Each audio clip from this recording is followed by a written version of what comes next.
नमस्कार मित्रांनो, ठरलं तर मग या मालिकेच्या आजच्या भागामध्ये मी तुम्हा सर्वांचे अगदी मनपूर्वक स्वागत करते। आजच्या भागामध्ये आपल्याला पाहायला मिळतं, अस्मिता सचिनची कॉलर पकडते आणि त्याला जाब विचारू लागते।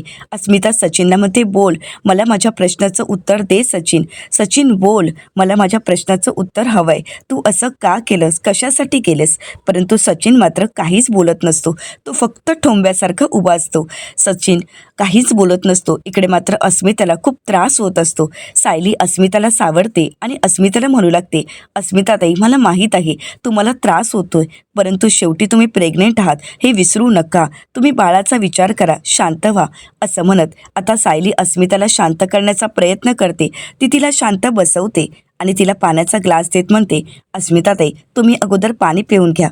परंतु अस्मिता रागानेच तिच्या हातातील ग्लास फेकून देते आणि म्हणते, नको, मला पाणी नको आहे, फक्त मला सचिनकडून माझ्या प्रश्नाची उत्तर हवी आहेत। सचिन मात्र काहीच बोलत नसतो, तो खाली मान घालून उभा असतो। तर आता अस्मिता एवढी चिडलेली असते की ती सचिनला परत परत तेच विचारत असते।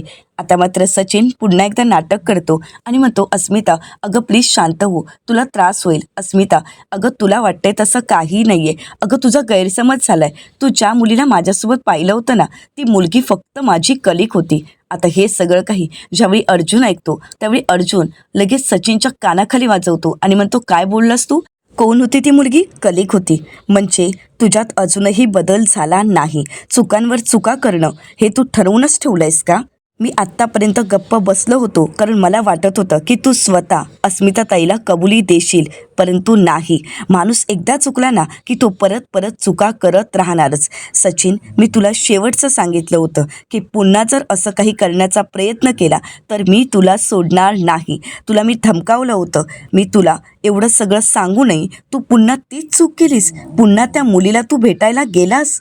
सचिन, तुला आठवत आहे ना, मी तुला एक चान्स दिला होता, एक संधी दिली होती, तेव्हा मी तुला काय म्हणालो होतो की तुझं हे बाहेरचं अफेअर आत्ताच्या आत्ता थांबायला हवं, आणि त्यावेळी तू मला प्रॉमिस केलं होतं की हो, मी असं काही करणार नाही, आणि तरीसुद्धा तू पुन्हा जाऊन माती खाल्लीसच। म्हणजे तुला एवढं समजवूनही तुला जे करायचं होतं ते तू केलंस। तर आता सचिन म्हणू लागतो, अरे अर्जुन म्हणतो, काय केलंयस सांग ना, तू मला प्रॉमिस दिलं होतं आणि पुन्हा जाऊन तेच केलंयस। आता मात्र घरातील सर्वांनाच धक्का बसतो। तर प्रतापराव अर्जुनला म्हणतात, म्हणजे अर्जुन, तुला हे सगळं काही माहीत होतं का? आता मात्र अर्जुन अस्मिताकडे पाहतो आणि शेवटी खरं बोलत म्हणतो की हो, या माणसाला मी काही दिवसापूर्वी एका रेस्टॉरंटमध्ये एका मुलीला किस करताना पाहिलं होतं। आता हे ऐकल्यानंतर इकडे कल्पनाताई, सायली यांना धक्काच बसतो। अस्मिताला तर काही बोलावं काहीच कळत नसतं। तर कल्पनाताई म्हणतात, अर्जुन, तू हे काय बोलतोयस? अरे तुला हे सगळं माहीत होतं आणि तरीसुद्धा तू गप्प बसलास। अरे तुझ्या बहिणीच्या आयुष्याचा प्रश्न होता ना, आणि तरीसुद्धा तू सचिनला एक संधी दिलीस। तुला हे सगळं सत्य माहीत असताना सुद्धा तू हे सत्य आम्हा सगळ्यांपासून का लपवलंस? अर्जुन, बोल ना। अर्जुन मात्र शांतच असतो। तर प्रतापराव म्हणतात, अर्जुन, तुला कळतंय का? अरे एवढी मोठी गोष्ट घडली आणि ती तुला माहीत होती आणि तरीसुद्धा तुला आम्हाला सांगावंसं वाटलं नाही का? एकदा तरी तुला बोलावंसं वाटलं नाही का? अरे तुझ्या मनात अस्मिताचा विचार आला नाही का? असं म्हणत प्रतापराव आता अर्जुनलाच प्रश्न विचारू लागतात। आता कल्पनाताईंना सुद्धा अर्जुनचा खूप राग आलेला असतो। कल्पनाताई अर्जुनला म्हणतात, अर्जुन, अरे सचिनचं सत्य तुला कळालं आणि तरीच सुद्धा तू शांत राहिलास। अरे हा तर तुझ्या सख्या बहिणीच्या आयुष्याचा प्रश्न होता ना, आणि तरीसुद्धा तू सचिनला सोडून का दिलंस? आता मात्र अर्जुनकडे कुठल्याच प्रश्नाचं उत्तर नसतं, कारण अस्मिताची ती अवस्था पाहून अर्जुनला काय बोलावं काहीच कळत नसतं। फक्त अर्जुन अस्मिताकडे पाहत असतो। अस्मिताची ती अवस्था पाहून आता मात्र अर्जुनला खूप वाईट वाटत असतं। आपल्या बहिणीची ती अवस्था त्याला पाहवत नसते। तर दुसरीकडे पाहायला मिळतं, प्रिया महिपत शिकरेंना भेटण्यासाठी गेलेली असते। महिपत शिकरे झोपलेले असतात। आता प्रिया त्यांना उठवण्याचा प्रयत्न करते। तर महिपत शिकरे म्हणतात, हे काय, झोपेत सुद्धा आता चिचुंद्री दिसायला लागली आहे का? नाही, हा माझा भास असेल। तर आता प्रिया म्हणते, अण्णा सर जागे व्हा, हा तुमचा भास नाहीये, तर मी खरोखरच तुम्हाला भेटण्यासाठी आले आहे, प्लीज अण्णा सर जागे व्हा। नागराज काका येण्या अगोदर आपल्याला बोलायला हवं. मुश्किलीने पत्ता शोधत मी इथे आले आहे. आता मात्र महिपत शिकरे प्रियावरही विश्वास ठेवत नाहीत. प्रियाला म्हणतात, तुझ्यावर तर माझा काडीचाही भरवसा उरला नाही, तुझ्यावर तर माझा अजिबातच विश्वास नाही. तर प्रिया रागानेच म्हणते, मग तुमचा त्या नाग्यावर विश्वास आहे का? म्हणजे इतकं सगळं होऊ नये त्याच्यावर तुमचा विश्वास आहे? अहो, मी तुमच्यासाठी एवढं सगळं करते तर मात्र तुमचा माझ्यावर विश्वास नाही. पण एक गोष्ट लक्षात ठेवा, ते नागराज काका तुम्हाला कधीही मारू शकतात आणि साक्षीलाही कधीही अडकवू शकतात, परंतु मीच तुम्हाला इथूनही वाचवणार आहे आणि मीच तुमच्या साक्षीलाही वाचवणार आहे. ही गोष्ट विसरू नका. मीच तुम्हाला मदत करू शकते. परंतु महिपत शिकरेंना चांगलंच माहीत असतं की प्रिया नक्की काय करू शकते. तर प्रिया महिपत शिकरेंना म्हणते, साक्षीला आणि तुम्हाला फक्त या नागराज काकांपासून मीच वाचवू शकते. असं म्हणत प्रिया आता महिपत शिकरेंना समजावण्याचा प्रयत्न करत असते, परंतु महिपत शिकरेंचा अजिबातच विश्वास नसतो. महिपत शिकरे प्रियाला म्हणतात, काय भारी जोक केलास का तू? मी सुद्धा तुला एक गोष्ट सांगतो. एक जंगल असतं, जंगल, घनदाट जंगल, त्यात भला मोठा हत्ती. आता मात्र महिपत शिकरे पुढे काही बोलणार तर प्रिया म्हणू लागते, मी खोटं बोलते असं वाटतंय का तुम्हाला? त्या तुमच्या साक्षीला आत्ताच भेटून कसा बसा तिचा निरोप घेऊन इथपर्यंत आले आहे. तर महिपत शिकरे म्हणतात, म्हणजे या नाग्याने तुला माझ्या साक्षीचा पत्त्यासुद्धा दिला? तर प्रिया महिपत शिकरेंना म्हणते, तुमचा हा नाग्या आहे ना, तो तुमचं कुठलंच सिक्रेट राहू देत नाही. खरं तर तुमची काळजी होती आणि साक्षीची काळजी होती आणि म्हणूनच मी इथपर्यंत आले आहे साक्षीचा निरोप द्यायला. असं म्हणत आता प्रिया साक्षीचा जो व्हिडिओ बनवलेला असतो तोच व्हिडिओ महिपत शिकरेंना दाखवते. आता त्या व्हिडिओमध्ये साक्षी म्हणालेली असते, अण्णा कोणीतरी मला धमकी देत आहे, कोणाला तरी माहीत आहे की साक्षी शिकरे जिवंत आहे. अण्णा ती व्यक्ती एकतर मला संपवेल किंवा एकतर पोलिसांच्या ताब्यात देईल. अण्णा आज सुद्धा मी पोलिसांपासून वाचले आहे, ते सुद्धा फक्त प्रियामुळे. आज प्रिया आली आणि म्हणूनच मी पोलिसांपासून वाचले आहे. पण यापुढे माझं काय होईल मला खरंच माहीत नाही. आता प्रियाने तो व्हिडिओ लगेच बंद केलेला असतो. महिपत शिकरेंना साक्षीची काळजी वाटत असते. तर दुसरीकडे पाहायला मिळतं, अस्मिताची अवस्था खूप भयंकर झालेली असते. तिला या सगळ्या गोष्टीचा खूप त्रास होत असतो. आत्तापर्यंत तिने सचिनवर जीवापाड प्रेम केलेलं असतं, परंतु सचिनने मात्र विश्वासघात केला हे अस्मिताला सहन होत नसतं. सचिनच्या अशा वागण्यामुळे अस्मिता मात्र पूर्णपणे बिथरून गेलेली असते. अस्मिता म्हणू लागते, मम्मा अगं बघितलं ना, सचिनने तर मला फसवलं, अर्जुननेही मला फसवलं, एवढी मोठी गोष्ट घडली तरीसुद्धा मला अंधारात ठेवलं. तर सायली म्हणू लागते, खरं तर त्यांनी सगळ्यांनाच अंधारात ठेवलं, ही सगळ्यात मोठी चूक केली आहे त्यांनी. असं म्हणत सायली अर्जुनकडे रागाने पाहत असते. तर आता मात्र अर्जुन सचिनची कॉलर पकडतो आणि म्हणतो, बघतोयस ना, आज तुझ्यामुळे, फक्त तुझ्यामुळे मला हे सगळं काही ऐकून घ्यावं लागत आहे, मला ऐकून घ्यावं लागत आहे. याचा मला त्रास होत नाही, पण त्रास या गोष्टीचा होतोय की आज माझ्या घरच्यांचा माझ्यावरचा विश्वास उडाला आहे.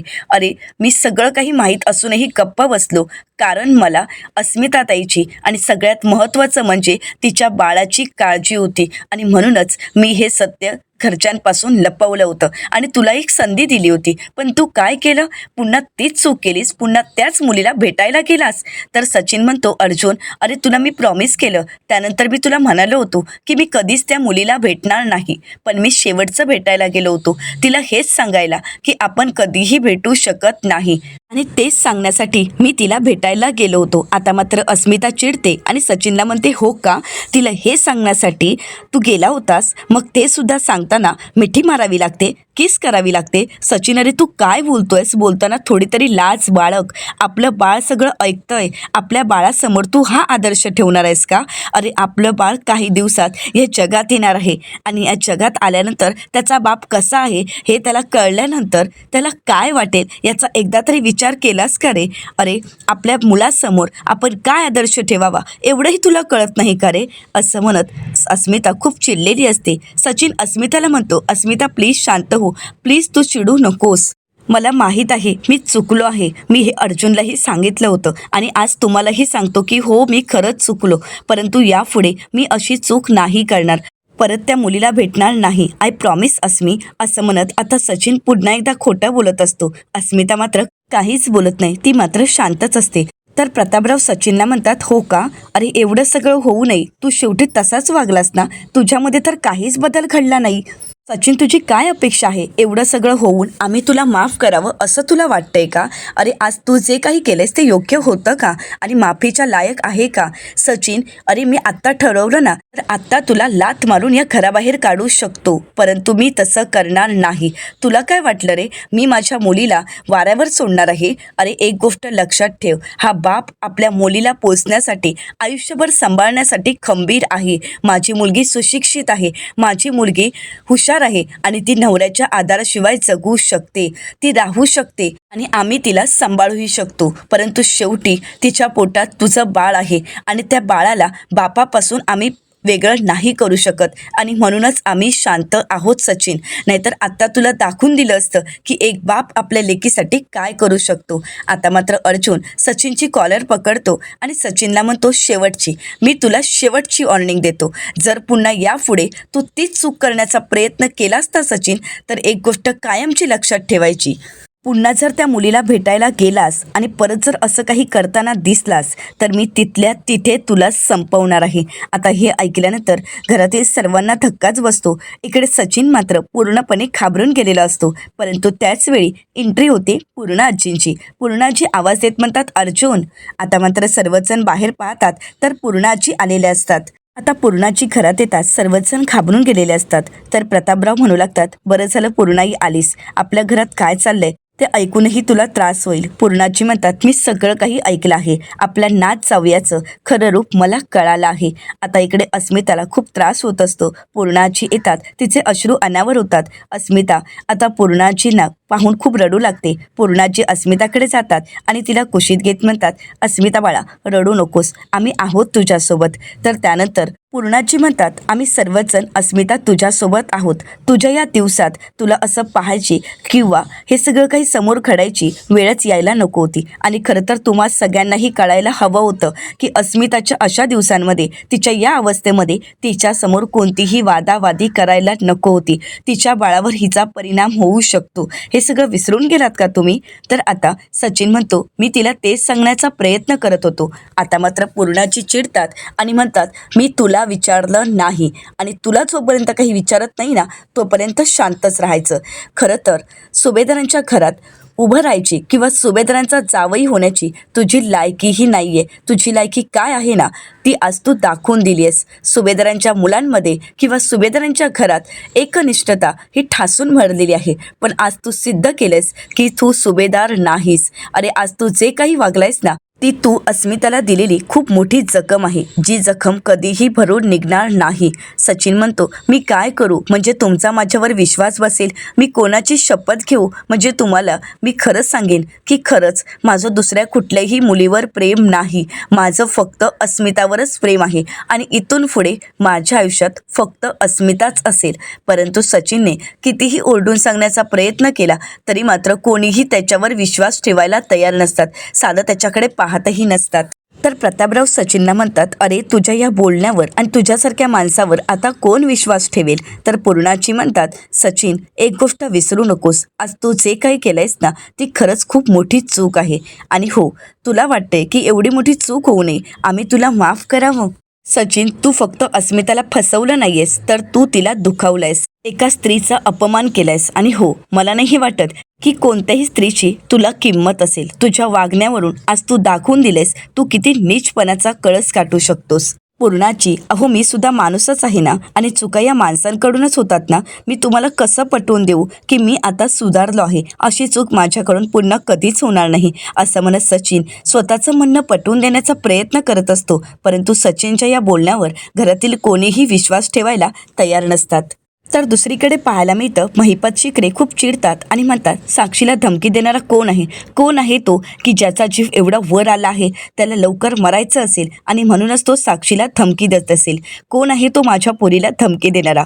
तर आता प्रिया म्हणू लागते, तो तिलाही माहीत नाही आहे की तिला नक्की कोण धमकी देत आहे, पण आज तुमच्या मुलीच्या दारासमोर पोलीस आले होते. आज ती वाचली आहे ना ती फक्त माझ्यामुळे. मी तिला वाचवलं आहे सगळ्यातून आणि तरीसुद्धा तुमचा माझ्यावर विश्वास नाही. आणि तरी आता हा व्हिडिओ तुम्ही पाहिलाय ना, आता तरी तुमचा विश्वास आहे का? अण्णा सर, एक गोष्ट लक्षात ठेवा, तुमच्यासाठी सायली अर्जुन तुमच्या विरोधात काय प्लॅन करतात हे सगळं काही फक्त मी तुम्हाला सांगू शकते. तुमच्यासाठी मी त्यांच्या दाराला कान लावून असते, फक्त तुमच्यासाठी, असं म्हणत प्रिया महिपत शिकरेंना म्हणते, आता फक्त त्यांच्या रूमच्या बाहेर गादी टाकायची बाकी राहिली आहे. मी तुमच्यासाठी एवढं सगळं करते आणि तुम्ही मात्र माझ्यासाठी काहीच करू शकत नाही का? एक गोष्टसुद्धा करू शकत नाही का? तर महिपत शिकरे प्रियाला म्हणतात, चिचुंद्री, हे सगळं काही तू का करतेस ना, हे मला चांगलंच माहीत आहे. उद्या कधी नाग्याने तोंड उघडलं तर त्या सुभेदारांच्या आणि किल्लेदारांच्या तावडीत तू सापडणार आहेस आणि त्यातून वाचण्यासाठी तुला माझी गरज आहे. म्हणजे मी तुला साथ द्यायला हवी. अख्ख्या जगाला ओरडून मी सांगायला हवं की हीच खरी तन्वी आहे, बरोबर ना? आता मात्र प्रिया हसू लागते. महिपत शिकरेंच्या बोलण्यावर प्रिया मोठमोठ्याने हसते आणि महिपत शिकरेंना म्हणते, मानला हा अण्णा सर. अहो, कसले हुशार आहात तुम्ही. उगाच नाही द महिपत शिकरे आहात. अण्णा सर, मी तुमच्या साक्षीला सुखरूप ठेवेन, पण तुम्ही मला सुखरूप ठेवायचं आहे. ठेवाल ना? बोला अण्णा सर. तर महिपत शिकरे मनाशीच म्हणतात, आता हा महिपत शिकरे असा अडकलाय ना की या चिचुंद्री समोर सुद्धा वाकावं लागणार. आता प्रिया महिपत शिकरेंकडे पाहत असते. त्यांची ती झालेली केवलवाणी अवस्था पाहून प्रियाला मात्र हसायला येत असतं.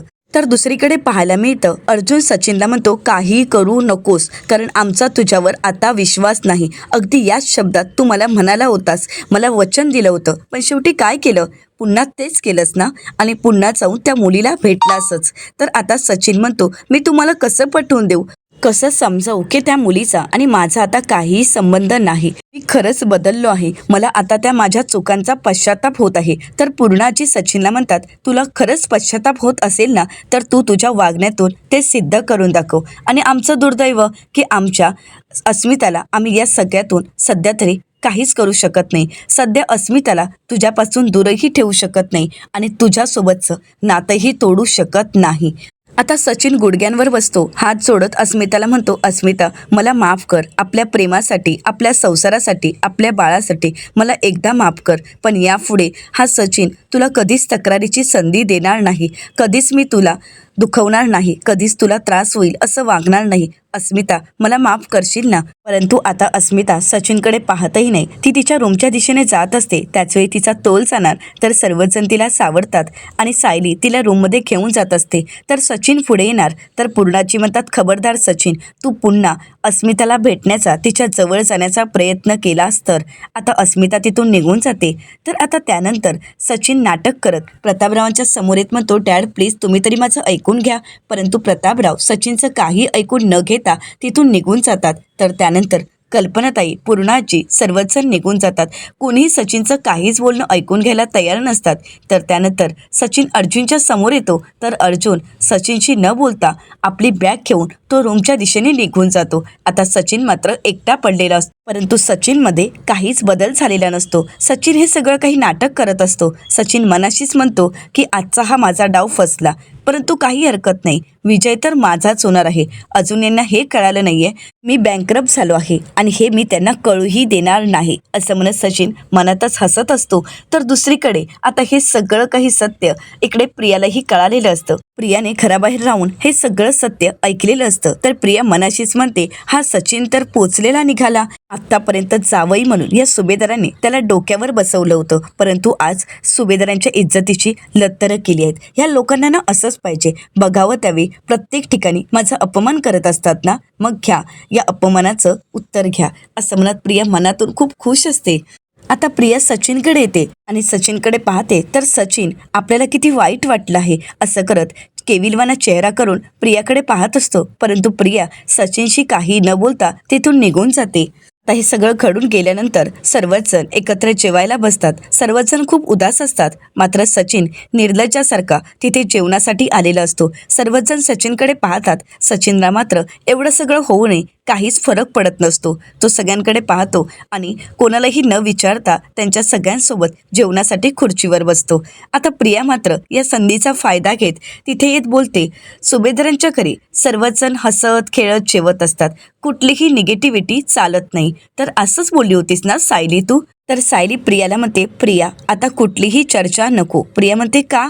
अगं मी तर इथे जेवायला बसले होते तर तू मला हाताला धरून माझ्या रूममध्ये घेऊन गेलीस आणि म्हणाली होतीस की यापुढे इथेच जेवायचं. का? तर माझी सुभेदारांची सून होण्याची लायकी नाही म्हणून. हो ना, मग आता सुभेदारांच्या घरी जावयांची लायकी तपासली जात नाही का, असं म्हणत प्रियाने प्रश्न केलेला असतो. आता प्रियाचं हे बोलणं ऐकून अस्मिताला मात्र धक्काच बसतो. अस्मिता सचिनकडे पाहू लागते तर प्रिया या संधीचा फायदा घेत पुढे म्हणते की या सुभेदारांच्या घरी सुनांना वेगळे नियम आहेत आणि जावयांना वेगळे नियम, म्हणजे सुभेदारांच्या घरी भेदभाव हा केलाच जातो का? तर पूर्णाची प्रियाला म्हणतात, तन्वी, सुभेदारांच्या घरात काय चालू आहे याचा तू विचार करू नकोस, कारण सुभेदारांचा आणि तुझा काहीही संबंध नाही. तू सुभेदारांची सून नाहीस, तू अश्विनची बायको असशील, परंतु या घरातील माणसांचा आणि तुझा काडीचाही संबंध नाही.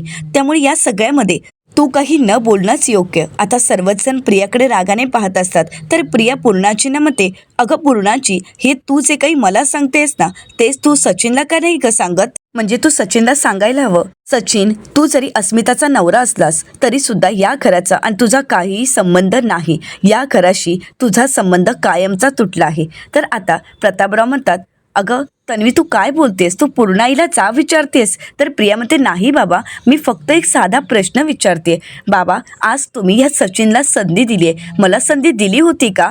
अहो, मी फक्त एका गुंडाला आणि त्याच्या मुलीला वाचवण्यासाठी खोटी साक्ष दिली होती, असा बाहेर खेलीपणा तर केला नव्हता. आता मात्र अस्मिताला खूप वाईट वाटतं.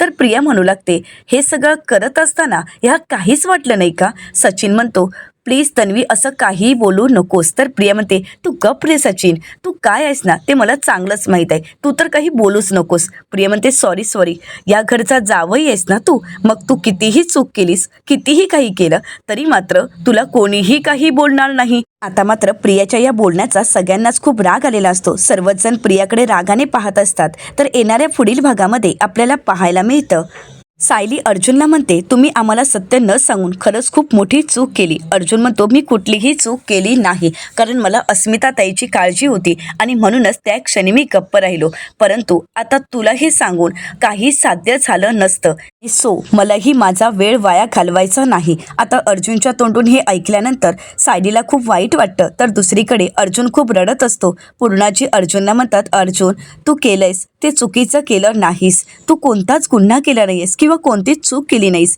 परंतु जे काही कळलं ती पद्धत वेगळी होती, असं म्हणत पूर्णाची आता अर्जुनला समजावतात. तर दुसरीकडे पाहायला मिळतं, कल्पनाताई सायलीला म्हणतात, सायली, आपण खीर बनवूयात का? सायली म्हणते, हो चालेल ना, मी अस्मिता ताईंना पाहून आले. असं म्हणत सायली अर्जुनशी काही न बोलता तिथून निघून जाते.